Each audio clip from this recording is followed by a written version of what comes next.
This story is titled, My Brother Exploited Me for 2 years after I built his company, and my parents took his side. Now they are begging for forgiveness after I made my move. Hey everyone! Before we jump into today's video, I need your help. We've noticed the channel is losing some traction, and subscribing is one of the best ways you can support us. It's quick, free, and it helps us keep bringing you awesome content. Your support means the world.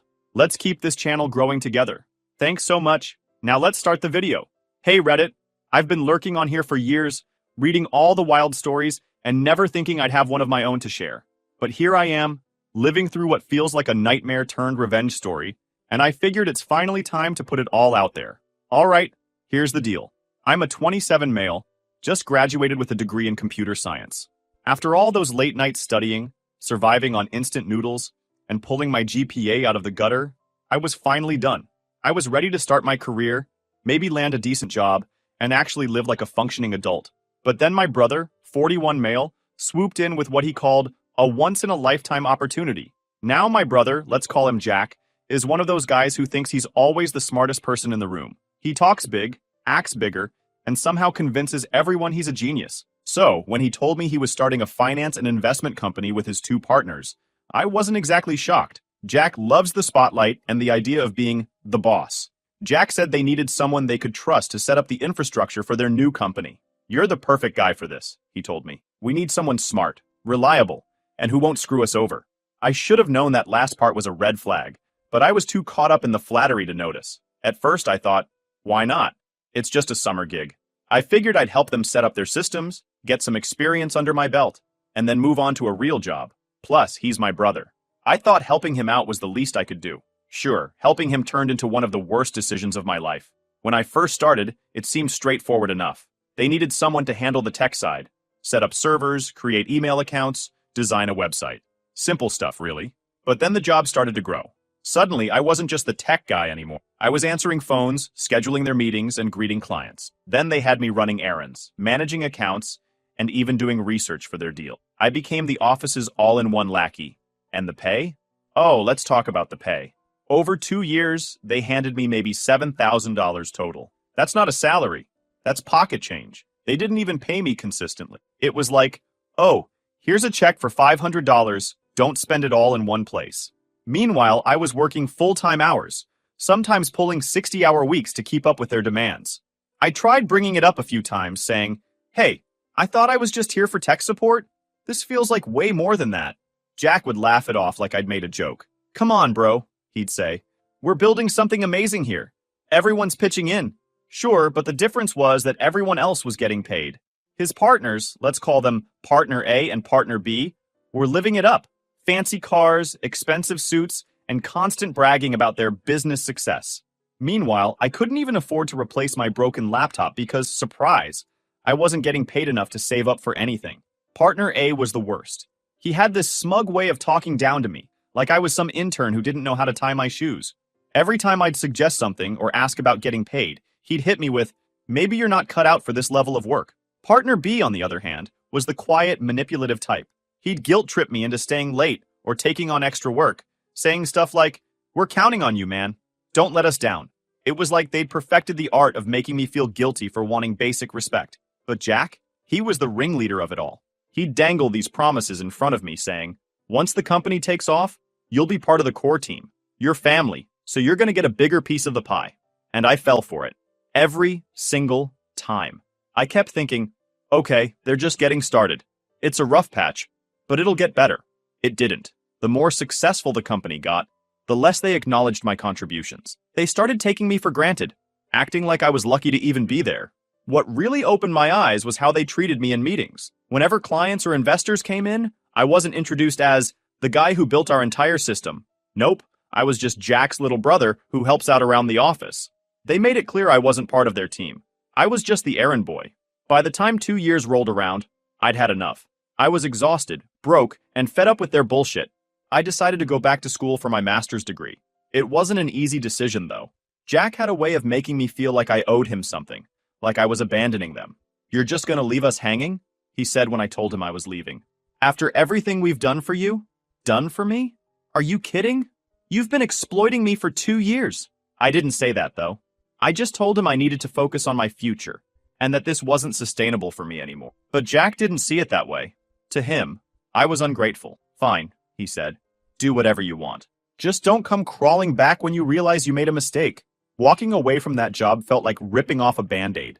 I thought it was going to hurt, but honestly, it was more of a relief. I figured, okay, it's over now. Time to move on. Except it wasn't over. Not even close. Sure, things had ended badly, but I figured Jack would cool off, and we'd go back to being family eventually. Maybe not best buddies, but at least civil. I had no plans to drag this drama out. I wanted to focus on grad school and leave that mess behind me. For a while, everything seemed fine.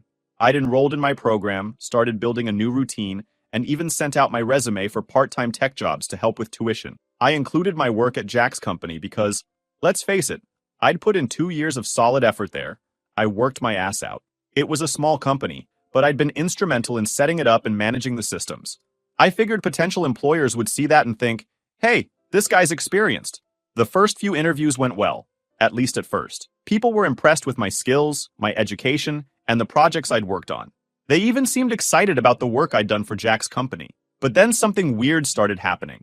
Almost every time after a promising start, the vibe would shift. I'd get polite but vague emails like, we've decided to move forward with another candidate, or we don't think you're the right fit for our team. At first, I chalked it up to bad luck or stiff competition. But after the 5th rejection, I started to wonder if something else was going on. Then I got a call from a recruiter who had been helping me. She sounded hesitant, almost like she didn't want to tell me what she'd found out. After some coaxing, she finally told me what the others didn't. Jack and his partners had been contacted by a few of the companies I'd applied to for reference checks, and instead of confirming my work, they flat out denied I'd ever been employed there. They're saying you never worked for them, she told me. They claimed you're lying to pad your resume. I was stunned. Why would they do that? I asked her. She hesitated again before continuing. They also said you tried to use their name to get ahead, and there's more. More? What more? They're claiming you showed up at their office uninvited and harassed female employees. My heart dropped. That didn't even make sense. First off, I hadn't stepped foot in their office since the day I quit. Second, there weren't even any female employees at that company when I worked there. Jack's team was literally just him, the 2 partners, and me.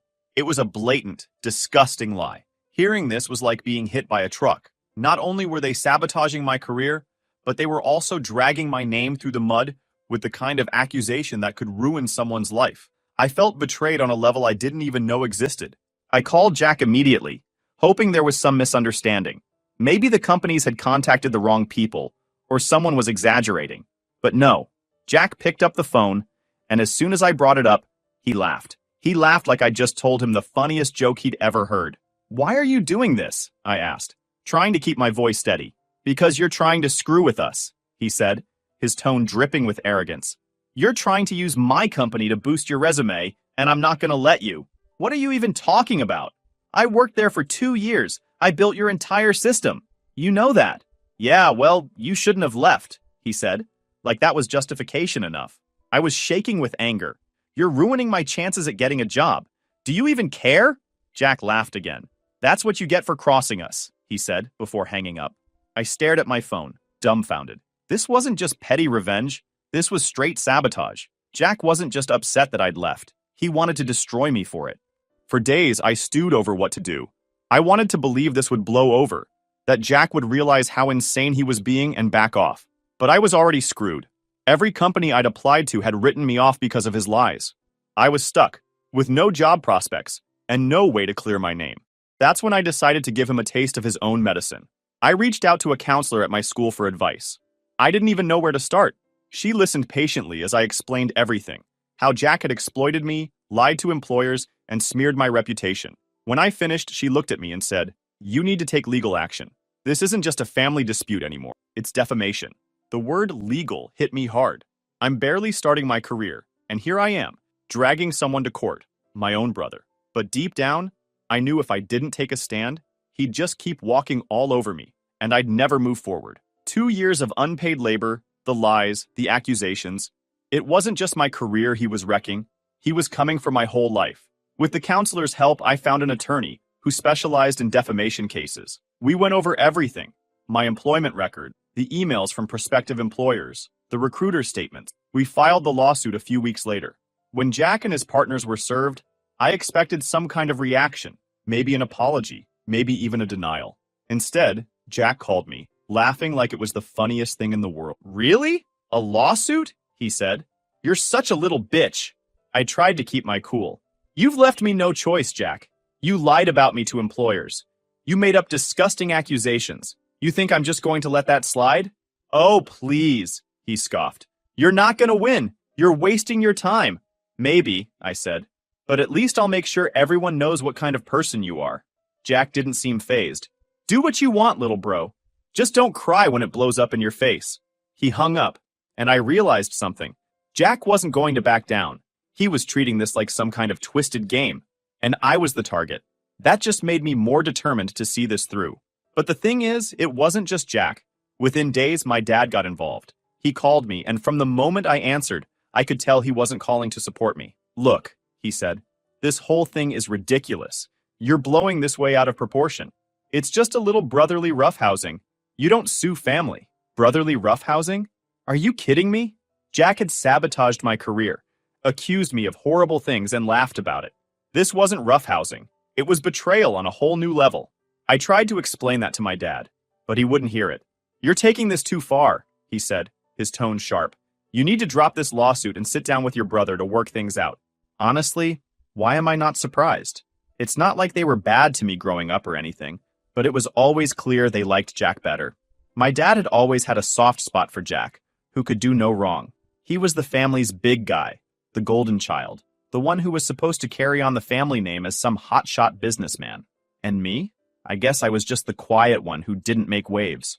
Still, hearing my own father completely ignore what I'd been through stung in a way I can't describe. Dad, he lied about me to employers. He accused me of things that could ruin my life. "This isn't something we can just talk out over dinner?" My dad scoffed. "He's your brother. Family forgives." I bit my tongue, trying not to snap. Does family also destroy each other's reputations? Because that's what he did to me. "Enough," my dad said, his voice rising. "You're uninvited from Thanksgiving until you come to your senses." Uninvited? My dad was so determined to protect Jack that he was willing to cut me off entirely. It hurt, but it wasn't surprising. My mom, on the other hand, stayed quiet through most of this. She didn't call me, didn't text me, didn't even try to mediate. I could tell she was torn, caught between her husband and her youngest son. But her silence felt like a betrayal in its own way. Things escalated further when my sisters got involved. At first, they were supportive. Both of them called me after they heard about the lawsuit, and they were furious with Jack. "You're doing the right thing," one of them said. "He needs to face the consequences." But then, about a week later, the tone shifted. My sisters called again, but this time, their voices were hesitant. They said they'd talked it over and decided they couldn't be involved anymore. This is too much for us," one of them said, her voice shaky. "We love you, but we can't handle the stress." "Stress?" I asked, my voice rising. "Do you have any idea what I'm dealing with? Jack tried to ruin my life, and you're worried about stress?" They started crying, saying they felt stuck in the middle and didn't want to take sides, but their actions said otherwise. They uninvited me and my girlfriend from Christmas, saying it was for the best. It was like they were choosing Jack and my parents over me, and it felt like a punch to the gut. To make matters worse, they texted my girlfriend directly to let her know we weren't welcome. She was livid. "Who the hell do they think they are?" she said, pacing around our living room. "They're enabling Jack's behavior, and they don't even see it." She fired off a scathing reply, calling them out for their cowardice and lack of support. I didn't love that she went nuclear, but I couldn't blame her. She was just as hurt and angry as I was. The family drama didn't stop there. A few nights later, my dad confronted us outside a family friend's house. We'd been invited to a holiday gathering, and I guess he found out we'd be there. He cornered us in the driveway, his face red with anger. "You need to stop this nonsense," my dad said, jabbing his finger at me as soon as he saw me walk in. His voice was sharp, cold. "What are you even doing here? You shouldn't be invited. You're not a family guy anymore. Throwing your own brother in court? If you want to be part of family gatherings, maybe start acting like it." I froze for a second, the sting of his words hitting me hard. Then I snapped. "No, Dad. Jack is the problem here. All I'm doing is standing up for myself." His face darkened. "You're being selfish. You're putting your pride over your family." "Pride?" I shot back, my voice rising. "You think this is about pride? Jack lied about me, sabotaged my career, and accused me of disgusting things. And you're defending him? What kind of father does that? For a second, his eyes flickered, like he was unsure.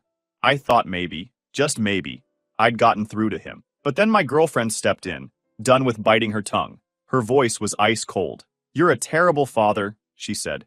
You're enabling a bully, and you're throwing your other son under the bus. His face crumpled. He opened his mouth to say something, but my girlfriend didn't let him. Don't bother. You've already made your choice. We all see where your loyalty lies. Meanwhile, my mom sat in the truck the whole time, watching silently like she didn't even want to be part of the conversation. I don't even think she could hear us clearly, or maybe she just didn't care enough to step in. She couldn't face what was happening, or what they'd all allowed to happen. That night made everything crystal clear. My dad wasn't going to change. My sisters were too afraid or too loyal to Jack to back me up. And my mom? She was too passive. The only people I could count on were myself and my girlfriend, who had been my anchor through all of this.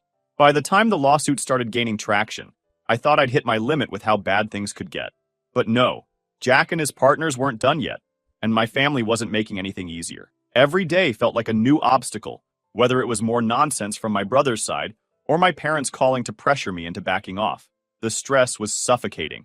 Then, one night, while I was digging through old files on my laptop, I stumbled across something that made my heart race. I had completely forgotten about it, but there it was, a folder containing client lists, contracts, and emails from when I worked for Jack's company. These weren't just random files. They were explosive. The client lists weren't just any lists. They were stolen from Jack and his partner's previous employers before they started their company. Back then, they had bragged about how these lists were their ticket to success, the foundation of their entire business. I hadn't thought much of it at the time, but now I realized how incriminating this was. This wasn't just shady, it was illegal. For a moment, I just stared at the screen, my mind racing. I had two immediate thoughts. First, this could completely destroy Jack's case, and second, it could also destroy him. I won't lie. As much as I wanted justice, I wasn't trying to ruin his life entirely. I wanted accountability, not annihilation. But then I thought about everything Jack had done to me. He had no problem trying to ruin my life. So why was I hesitating to let him face the consequences of his own actions? The next morning, I called my attorney and told him about the files. His reaction was immediate. Bring them to the office, now. When I dropped off the laptop, his firm went into overdrive. Within hours, they called me back, asking me to come in for an urgent meeting. When I got there, my attorney's face was a mix of excitement and seriousness. These files change everything, he said. We're turning this over to the U.S. Attorney's Office. I blinked. Wait, the feds? Why? Because this isn't just evidence for your case, he explained. This is evidence of criminal activity, fraud, theft, you name it. Once the U.S. Attorney gets involved, it's out of our hands. Hearing that sent a chill down my spine. My attorney assured me this was the right move, but he also gave me a grim warning. Prepare yourself. This is going to get messy, and you need to brace for what your family might say about you when they're under pressure. He wasn't kidding. The fallout started almost immediately. Jack and his partners must have realized the files had been turned over because their new attorneys suddenly shifted gears. They started scrambling to salvage whatever they could, but it was obvious they were panicking. The first big blow came when Jack and his partners closed their business. It didn't surprise me. There was no way they could keep operating with the feds breathing down their necks. But it was still surreal to see their company, the one they had bragged about endlessly, crumble overnight. Then the real family drama kicked into high gear. My dad called me again, but this time he wasn't trying to play peacemaker. He was furious. "Do you have any idea what you've done?" he shouted. "You're ruining your brother's life." "No, Dad," I shot back. "He ruined his own life. You could have handled this privately," he snapped. "Now you've got the government involved?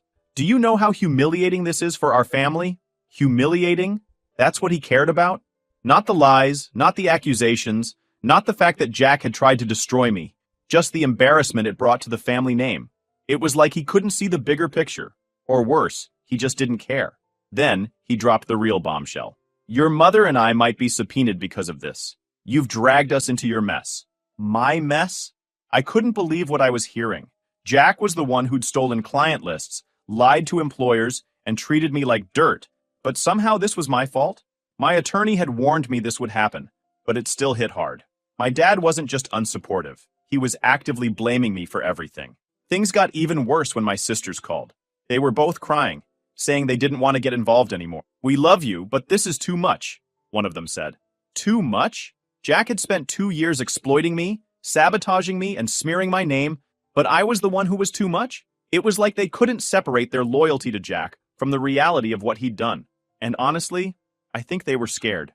Jack had always been the dominant sibling, the one who called the shots. Standing up to him wasn't easy, and I think they just didn't have the courage to do it. Meanwhile, Jack's new attorneys reached out, asking what it would take to settle. It was clear they knew they were in trouble, but I wasn't about to let them off easy. Not after everything they'd put me through. As I sat in my attorney's office, watching the chaos unfold, one thought kept running through my mind. This isn't just about the lawsuit anymore. Jack and his partners didn't just shut their business quietly. They tried to paint themselves as victims, claiming the lawsuit had drained their resources and forced them to close. It was an obvious play for sympathy, but it wasn't working. Between the client list files and the investigation now being handled by federal authorities, their story didn't hold water. Everyone who had been working with them, or even considering it, bailed the second the news broke. But of course, Jack wasn't going to take this lying down. He still had one more trick up his sleeve, using our parents to try to guilt me into backing off. The week after their company closed, my dad called me again. This time, he wasn't shouting. He was pleading. "Son, don't you think this has gone far enough? Jack's lost his business. Isn't that enough punishment?" I gripped the phone tighter, my patience wearing thin. "Dad, this isn't just about the business. He lied about me to employers, accused me of disgusting things, and tried to ruin my career. Losing his business is the bare minimum of what he deserves," my dad said, his voice breaking. Family sticks together. That phrase, family sticks together, was like nails on a chalkboard. I'd heard it a million times growing up, but now it felt like a weapon being used against me. "If family sticks together, then why did Jack stab me in the back?" I snapped. "Why is it my job to forgive him when he hasn't even apologized?" My dad didn't have an answer for that. Instead, he shifted gears, trying to play the victim himself. "Your mother and I are being dragged into this. Do you know how humiliating it is to be subpoenaed because of your own children?" "That's not my fault," I said firmly. "If you're embarrassed, blame Jack. He's the one who created this mess, not me." The conversation ended there, but the damage was already done. My dad wasn't going to stop pressuring me, and my mom still hadn't said a word to me directly. She stayed in the background, as if hoping the whole thing would blow over if she ignored it long enough. But Jack? He wasn't ignoring anything. He sent me a message a few days later, and it was the most infuriating thing I'd ever read. "You've got what you wanted," he wrote. "The company's gone, and I'm broke. Happy now? You always were a selfish little brat." That was it. That was the moment I snapped. For years, I'd put up with his arrogance, his manipulation, and his lies. But this? Acting like he was the victim after everything he'd done? It was too much. I didn't respond right away. Instead, I sat down and wrote out everything I wanted to say to him. No holding back, no sugarcoating. When I finally sent it, I didn't care if it burned every bridge left between us. "Jack," I wrote, "you've spent your entire life thinking you're better than everyone else. And now you're finally facing the consequences of your actions. You're not the victim here. You lied, you stole, and you tried to ruin me for no reason other than your own ego. So no, I'm not happy that you're broke. I'm relieved that people are finally seeing you for who you really are. If you want to blame someone for what's happened, look in the mirror. This is all on you." A few weeks later, during a deposition for the lawsuit, Jack and his partners tried to claim I had agreed to work for free as part of some verbal agreement. It was a desperate move, and it didn't work. My attorney had emails, text messages, and other evidence that proved I'd been promised payment for my work. Then came the real blow. My parents were subpoenaed to testify. My attorney warned me this would be hard to watch, and he was right. My dad doubled down on the idea that I had worked for free, saying he was living at home at the time. We thought that was his way of contributing to the family. It was a blatant lie, and it hurt more than I expected. But it was my mom's testimony that really got to me. She claimed she had seen Jack offer me payment multiple times, and that I had refused. "He said he didn't need the money," she testified, "because he was more focused on helping the family." Hearing her say that felt like a punch to the gut. She knew it wasn't true. She had watched me struggle, barely scraping by while Jack and his partners thrived. Yet here she was, lying under oath to protect him. When it was over, my attorney looked at me and said, "I know this is hard, but it's not going to change the outcome. Their lies won't hold up against the evidence." He was right. A few weeks later, Jack and his partners finally caved. They agreed to a settlement that included financial restitution, written apologies, and retraction letters to every employer they had lied to about me. They also admitted guilt in the legal record, which was more satisfying than I expected. But the real revenge? That came from the fallout of the client list files. The federal investigation uncovered even more illegal activity, including forged signatures and fraudulent contracts. Jack and his partners lost their professional licenses and were banned from working in finance ever again. When I heard the news, I couldn't stop smiling. Jack had spent his entire life acting like he was untouchable, and now he was completely ruined. He had no business, no reputation, and no future in the industry he had built his identity around. Jack and his partners didn't just sign the settlement, they paid me a total of $320,000, which covered the wages they owed me for 2 years of unpaid work and additional damages. The breakdown was simple. I was owed at least $100,000 to $120,000 for the work I'd done, admitted guilt, and paid me a settlement that covered what they owed me for my work, plus damages. They also sent retraction letters to every employer they had lied to, officially clearing my name. It wasn't just about the money, it was the acknowledgement that they had wronged me and were being forced to face the consequences. On paper, it was a victory, but in reality, it felt hollow. My family was in shambles, and I couldn't shake the feeling that the damage was permanent. I blocked his number after one final message. He had texted me saying, "You're nothing without this family. Good luck out there on your own." I didn't even respond. I knew he was trying to bait me, but I wasn't going to give him the satisfaction. The fallout with my parents was harder to deal with. My dad refused to speak to me, and my mom wasn't much better. Even after Jack admitted guilt in the settlement, they still didn't apologize or even acknowledge how much damage had been done. Instead, they stayed firmly in his corner, acting like he was the real victim in all of this. If they couldn't see past their blind loyalty to Jack, even after everything he had done, then I didn't see a reason to keep them in my life. So, I cut them off. Completely.